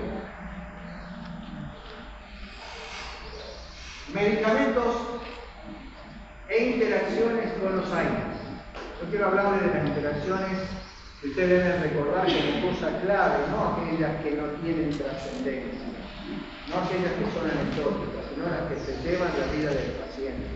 Y también contarles, como ustedes ya habrán visto en el discurso de la carrera, situaciones que a veces la interacción es inevitable y qué es lo que podemos hacer en ese caso. Empezamos entonces con los anticoagulantes orales. Interacción medicamentosa, entonces nos referimos a el efecto que puede ocurrir beneficioso o perjudicial cuando un fármaco se administra con otro, pero también incluye los alimentos y estas hierbitas como muchos principios. En este sentido, la interacción con anticoagulantes es potencialmente fatal, porque en primer lugar, supongamos que fuera aspirina con ácido fumarate. Se produce inicialmente un desplazamiento de la bioproteína. Los fármacos que utilizamos como anticoagulantes orales son fármacos de baja extracción hepática, de alta vida media, permanecen mucho en el organismo y tienen bajo índice terapéutico. A lo cual se suma que si el fármaco fuera administrado por vía parenteral, el resultado sería fatal. Por lo tanto, tenemos que tratar de evitar la asociación, pero a veces tenemos pacientes con prótesis y no nos queda otro remedio, prótesis vascular y tenemos que usarlos. Entonces, ¿qué tenemos que hacer ahí? Tendremos que monitorizar la protrombina. Y en lo posible, si no se justifica, no combinar anticoagulantes con ácido salicílico. Antidiabéticos orales. En este caso, los pacientes pueden tener una variación impredecible de la cifra de glicemia, porque, como vimos recién, los ácidos débiles, que ellos tenemos aquí con un pK de 3,5 de la aspirina, se unen a la albúmina. Y entonces son de los pocos fármacos capaces de saturar la albúmina, es decir, de llegar a 25 a 50 miligramos litro. Esto es importantísimo porque son capaces de desplazar a los anticoagulantes reales, es decir, a los hipoglucemiantes reales, y de esa manera podemos tener aumento de la concentración de droga libre y mayor toxicidad. Podemos ver después el caso entonces de los anticonvulsivantes. Cuando se dan con ácido salicílico puede aumentar la concentración de ácido valproico y el ibuprofeno y altas dosis de salicilatos pueden producir un aumento de la concentración de fenitoína y en este caso habrá que administrar ácido fólico. Además, una interacción importante entre la aspirina y el ibuprofeno es que el ibuprofeno puede ganar el sitio activo de la citoxigenasa e impedir que la aspirina llegue y antagonizar su acción antiplaquetaria. No conviene asociarlos, darlos juntos. El LIC, la digoxina, bueno, puede aumentar, todos los años puede aumentar la concentración de digoxina, vigilar en ancianos líquidos, todos también, aunque sea un poco menor con ibuprofeno y naproxeno, y ustedes saben que la glicemia incrementada de forma no flexible tiene efectos graves a nivel central, a nivel cardiovascular, a nivel renal, etc. El metotrexato, sobre todo cuando se utiliza en altas dosis, debería evitarse, deberían pasar varios días entre el metotrexato y el AINE, porque pasa lo siguiente, se produce un desplazamiento del metotrexato de la unión a proteínas y se reduce su clearance renal en aproximadamente un 40%. Aumenta 3 veces la concentración de metotrexato y esto puede causar la muerte del paciente. Si las dosis son bajas, y a lo mejor por un par de días nos arreglamos. Pero si son dosis altas, deberían pasar más de una semana antes de poder utilizar los recursos. ¿De acuerdo? Esta asociación es potencialmente fatal. Yo diría 2 semanas, según algunos. Ciclosporina, aumenta la concentración de ciclosporina, todos, que es nefrotóxica. Insulina y salicilatos pasa lo siguiente. Cuando se dan salicilatos, que tienen una cierta acción insulinoide, además, los salicilatos lo que hacen es aumentar la sensibilidad de las células beta por la glucosa y aumentar la secreción de la insulina. de tal manera que el resultado de la asociación de salicilada con insulina podría ser una hipoglucemia granulosa. ¿Se entendió? Aumenta la sensibilidad y aumenta la secreción de insulina. Cefalosporina, mayor riesgo de hemorragias, aminoglucósidos, todos, disminución de eliminación del antibiótico, antihipertensivos y diuréticos, ya dijimos que le antagonizan la salud. También podemos mencionar con el ácido úrico una interacción importante de la aspirina. Si la aspirina se utiliza a dosis bajas, retiene ácido úrico. Si se utiliza a 2-3 gramos, dosis media, no tiene efecto ni en la retención ni en la excreción del ácido úrico. Dosis altas inhiben el transportador tubular de ácido úrico y de esa manera producen un aumento en la excreción de ácido úrico, pero eso puede producir precipitaciones o insuficiencia. La aspirina está contraindicada en la gota y antagoniza la acción de fármacos uricosúricos, como por ejemplo es el diclofenac.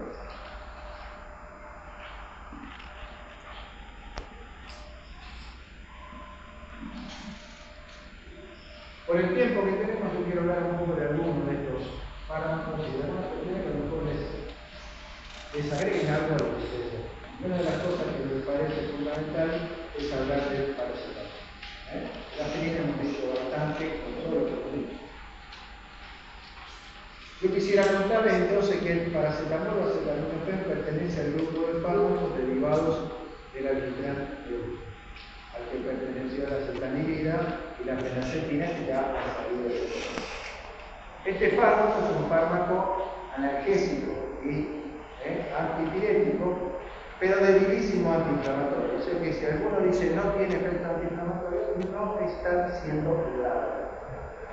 La razón por la que el paracetamol tiene un efecto débil antiinflamatorio se mencionó, y es que fundamentalmente lo que hace es que la presencia de alto nivel de peróxidos en los sitios de inflamación bloquearía la acción del paracetamol sobre las ciclooxigenasas. La inhibición es muy débil y no tiene efecto antiinflamatorio puro, pero sí analgésico. En cuanto a la farmacodinámica, la parte como antipirético, ustedes recordarán, el paracetamol tiene que ver con una acción sobre las ciclooxigenasas, ¿se acuerdan? 3 a nivel del área peróxica del hipotálamo. Pero la acción analgésica nos depara una sorpresa. El paracetamol sería un profármaco a nivel del cerebro y de la médula espinal, se metabolizaría por acción de las esтерasas APA-acetaminofenol y se conjugaría con ácido araquidónico, formando la N-araquidonilfenolamina. Esta N-araquidonilfenolamina sería el metabolito activo y fundamentalmente actuaría sobre el recaptador del endocannabinoide anandamida o araquidonilfetanolamina. Este endocannabinoide aumentaría el espacio intersináptico y además estimularía los receptores varilloides B1. Quiere decir que el mecanismo analgésico del paracetamol tiene mucho que ver con la acción de la marihuana. Se debería a un aumento de endocannabinoides endógenos por un bloqueo de la recaptación de los mismos y además un estímulo adicional sobre los receptores varilloides B1. El paracetamol sería el fármaco de elección para nosotros cuando no podemos usar aspirina. Y allí ya decimos, si el paciente tiene una úlcera, ahí irá el paracetamol. Si teníamos una embarazada, ahí irá el paracetamol. Si teníamos un paciente con gota, ahí irá el paracetamol. Si teníamos, por ejemplo, un niño o un adolescente y le tenemos que buscar un antitérmico, ahí usaremos paracetamol. ¿Sí? O sea, cuando no podemos usar la aspirina, evidentemente tendremos como alternativa en esos usos el paracetamol. En la alergia, ahí quiero hacer una consideración. No es que el paracetamol no produzca nada de alergia. Vamos a ver que hace ciertas cosas que están relacionadas, pero lo que sí puede con menor frecuencia. Pero aseguro lo que no es. El paracetamol, muchos consideran que no es un AINE, o piensan que es un AINE, está dentro del grupo de los AINE, pero lo separamos convencionalmente de ellos por razón de que no tiene un efecto antiinflamatorio. ¿Estamos? Una vez que se administra el paracetamol vamos, se administra por vía oral. Alcanza el pico de concentración plasmática entre los 30 y los 60 minutos. Quiere decir que a la mamá hay que explicarle que el fármaco no tiene una acción inmediata. Muchas veces es en ese intervalo que la madre desesperada, por una evolución natural que tiene la piel, que sabe que está aumentando, llama al servicio de emergencia que no tiene más resolución que colocarle una antibiótico. La latencia, entonces el pico se alcanza en 30 a 60 minutos. Y la vida media del paracetamol es de 2 horas, normalmente. Además, su unión a proteínas es baja, teniendo usualmente un 20% y en caso de intoxicación llegamos a un 50%. Su metabolismo está dado por la utilización de reacciones de fase 1 y de fase 2. En cuanto a las reacciones de fase 2, por ejemplo, podemos tener que se puede conjugar con ácido glucurónico a nivel lisosomal, se puede conjugar con glutatión a nivel, por ejemplo, con glucurónico, se puede conjugar con sulfatos a nivel citosólico y se puede conjugar también con cisteína. Más o menos es 60% con glucurónico, pero en el recién nacido ustedes saben que el déficit de esta conjugación, entonces entra la conjugación con sulfato y aproximadamente un 3% lo hace con cisteína.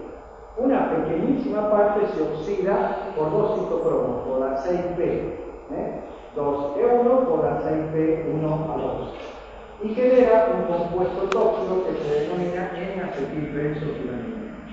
Este compuesto tóxico debe ser transferido por la glutatión transferasa al grupo libre de cisteína. La cisteína tiene un grupo libre sulfibrilo, de glutatión, y esa transferencia dos enzimas, la glutamina transferidasa y la cisteína, cisteína, el metabolito tóxico unido a ella, y finalmente, por un proceso entonces de acetilación, se convierte en los llamados ácidos mercaptúricos y se elimina por orina. Diversas situaciones, como por ejemplo pueden ser una sobredosis de paracetamol, de esto hablamos 150 o 150 miligramos por kilo, también lo voy a decir ahora en gramos, aproximadamente 150 miligramos por kilo también en niños, y 7, aproximadamente a 10 gramos, y medio a 10 gramos en adultos. Estas dosis pueden ser 20 a 25 gramos, por ejemplo, son potencialmente letales. Y las otras que mencioné pueden producir hepatotoxicidad cerebral. Entonces, ¿qué pasa? Cuando se forma gran cantidad de metabolismo, porque el paciente toma una dosis elevada de paracetamol, o en ciertos casos, donde el paciente está utilizando inductores enzimáticos, rifampicina, orbital, etc. O el paciente es un alcohólico crónico, el cual va a tener un déficit de glutatión y además va a tener una disminución de la actividad del acetaldehído de hidrogenasa con un aumento del acetaldehído, que es el responsable de este déficit de glutatión. Y por otro lado, va a tener un aumento del metabolito tóxico porque el alcohol, en el alcohólico crónico, genera un aumento de la transcripción genética de la enzima 6P12-1, en la cual es rica el organillo hepático, y esto genera mayor N-acetilbenzotilamina, hay menor glutatión, con dosis ligeramente superiores a las terapéuticas, tenemos hepatotoxicidad.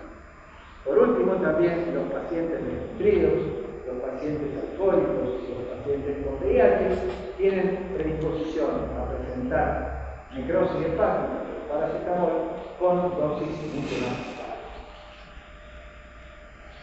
La intoxicación pasa por distintas etapas.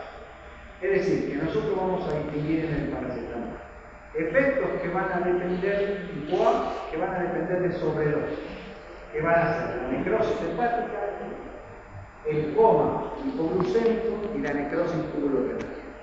Y efectos tipo B, no dependientes de dosis, como por ejemplo fiebre, erupciones cutáneas, y discrasias sanguíneas poco frecuentes o graves, como neutropenia, trombocitopenia y pancitopenia. En el caso de la necrosis hepática, por los mecanismos recién propuestos, un exceso de metabolito en un intento suicida, o en dosis repetidas, permanentes, o en pacientes especialmente predispuestos, se produce una intoxicación con características fundamentales. Por ejemplo, ¿qué pasa fundamentalmente dentro de las primeras 24 horas? Es importante tenerlo en cuenta. Dentro de las primeras 24 horas hay que charlar bien cuando el paciente llega a la guardia y preguntar cuánto ingirió, si se puede, y cuánto hace.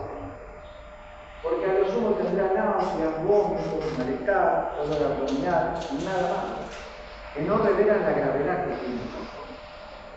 Esto pasa en las primeras 24 horas. Y nosotros, si no tenemos presente esto, pero no tiene nada, y el paciente puede estar controlado.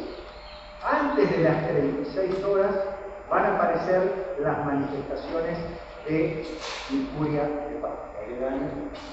Generalmente los pacientes van a tener dolor en el mitocondrio, pueden tener aumento de las transaminasas, en general de la TGO, que se va a ir a más de 1000, y en las siguientes 24 o 48 horas de ingestión se va a producir una ictericia agresiva. Esto va a ser ya la etapa 2. Entre el tercer y cuarto día puede sobrevenir la insuficiencia hepática.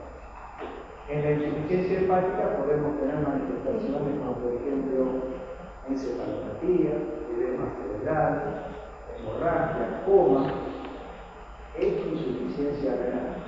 Las transaminasas pueden elevarse a valores que ya son mayores a 10.000.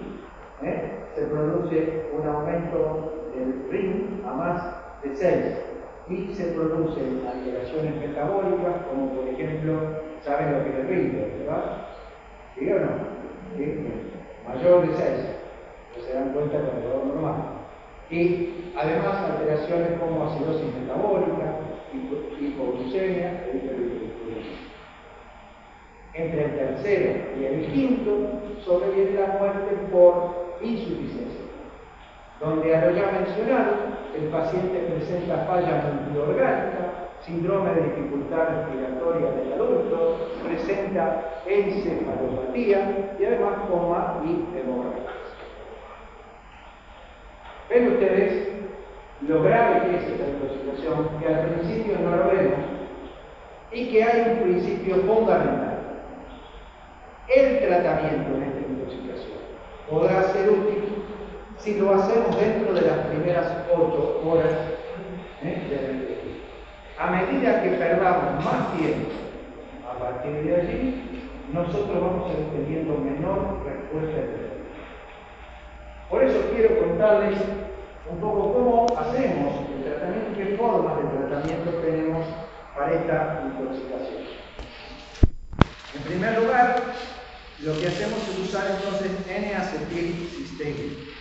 La N-acetilcisteína es, acá en Argentina, la única forma en que la vamos a conseguir.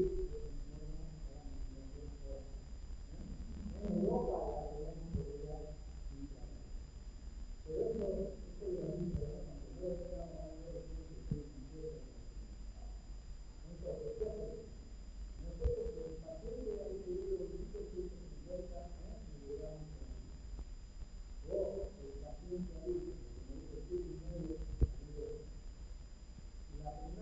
entonces que nosotros vamos a tomar, y si sabemos que hemos preguntado en la guardia bien cuánto hace que lo tomó y cuánto tomó, en la hora anterior, por ejemplo, en ese caso el paciente va a tener que ser internado y irá a terapia intensiva aquel que tome las dosis que hemos dicho recién, o aquel que haya hecho ingesta repetida.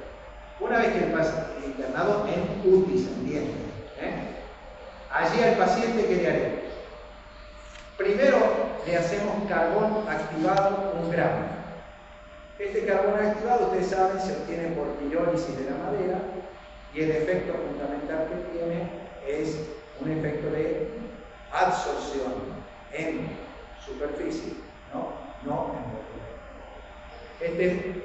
Los estudios han discutido mucho después si se da, junto con el carbón activado o no, el antídoto, por distintas cuestiones, o porque podía absorber el antídoto, o porque el propio antídoto a lo mejor disminuía la efectividad del carbón activado sobre el paracetamol.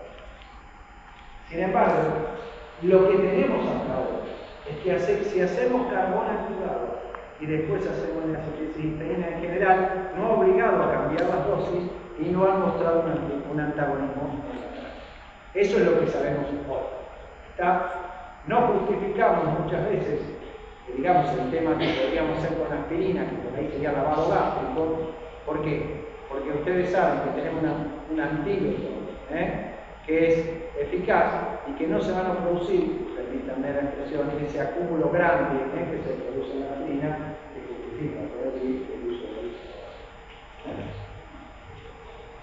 Bien, entonces empezamos. ¿Cómo le damos a un paciente la acetylcisteína? Se va a preparar una solución al 5% que demorará 1 hora en consumirse y que la vamos a preparar mezclada con jugo de frutas con agua. Al paciente se le podrá dar una dosis de carga que puede ser de 140 miligramos por kilo, con una dosis de mantenimiento posterior de 70 miligramos por kilo cada 4 horas. Y se le pueden dar, como ustedes ven acá, hasta un total de 17 dosis. Pero no le damos a todos los pacientes 17 dosis, vamos a controlar. ¿Y con qué vamos a controlar? Podemos usar tomograma, ahí tienen uno, puede haber otro tipo también, pero les quiero explicar el funcionamiento global. Aquí ustedes ven que el paciente, nosotros tenemos concentración de acetaminofen plasmático, tiempo post-inquieto. Aquí ven ustedes, hay que dejar pasar las primeras 4 horas. Si la concentración de paracetamol se encuentra por encima de esta línea que está acá, nosotros decimos que ese paciente tiene riesgo probable, ¿sí? Y de esa manera le seguimos dando la L-acetilcisteína. Si después, supongamos de 15 horas, la encontramos todavía por encima, hacemos lo mismo.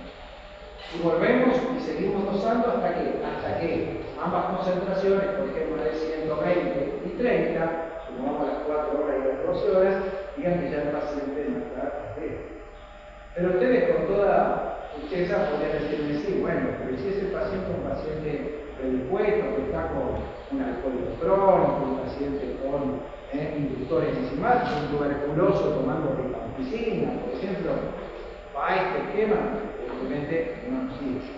Entonces, lo que se ha hecho es trazar una línea al 50% de estas concentraciones y de esa manera se ajustaría a este tipo de pacientes. Por último, les quiero decir que este es el tiempo útil, que realmente dentro de las 8 a 10 horas, cuando nosotros ya vamos a marcar ese tiempo, ya no es lo mismo la administración intravenosa que la oral. Allí, en estas o en infecciones múltiples, muchas veces sería preferible la intravenosa.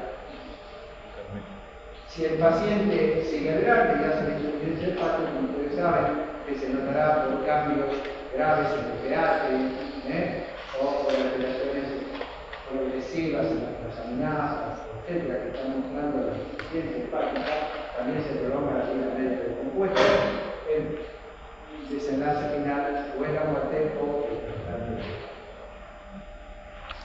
¿Alguna pregunta?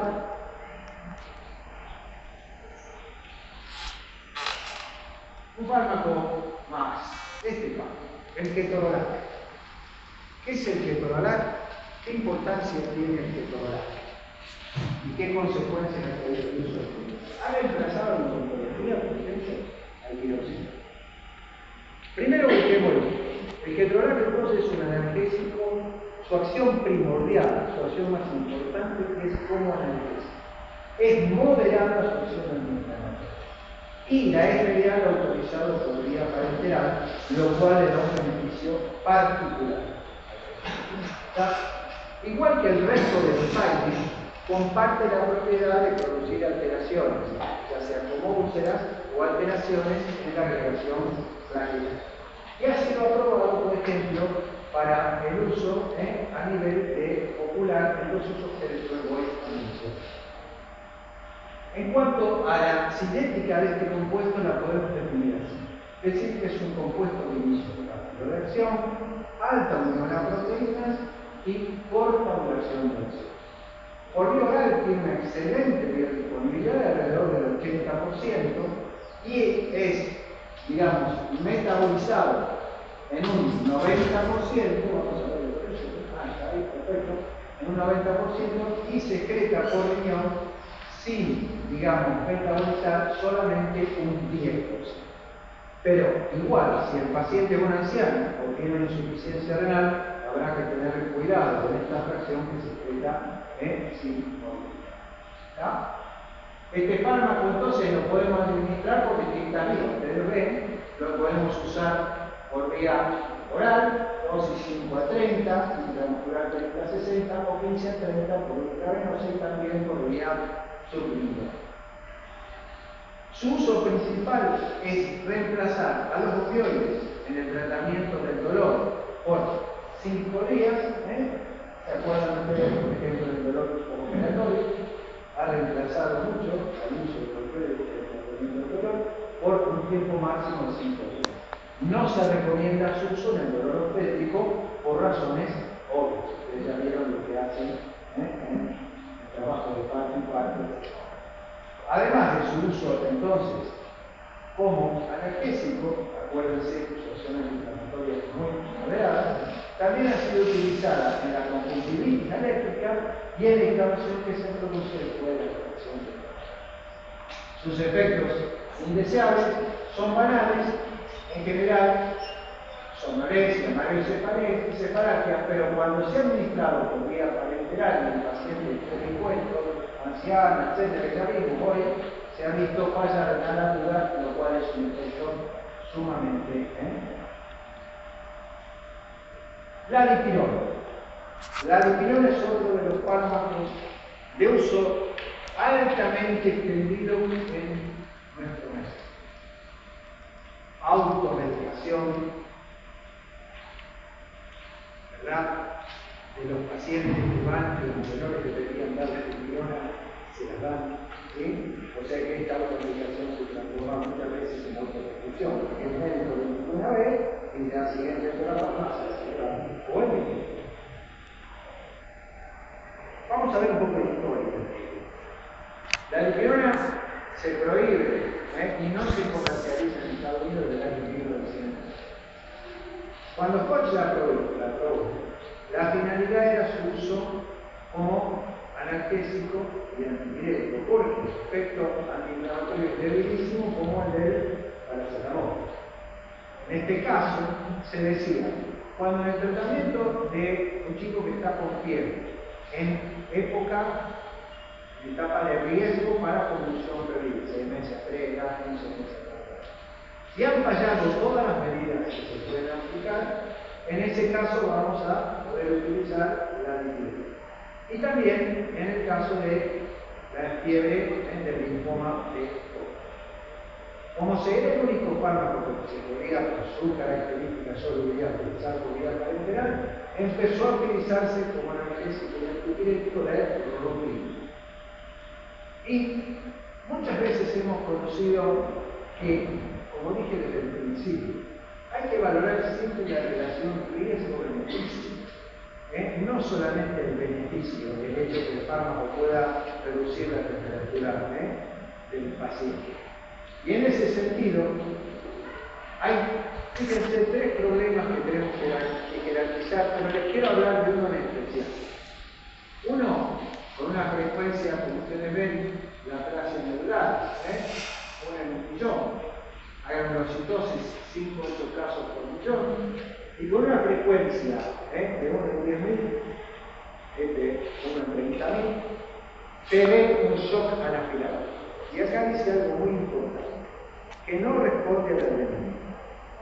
O sea que cuando un paciente que esté recibiendo dipirona haga un shock anafiláctico, este paciente va a fallar, va a poder, digamos, va a aumentar y se va a producir una mortalidad del 30 al 50%.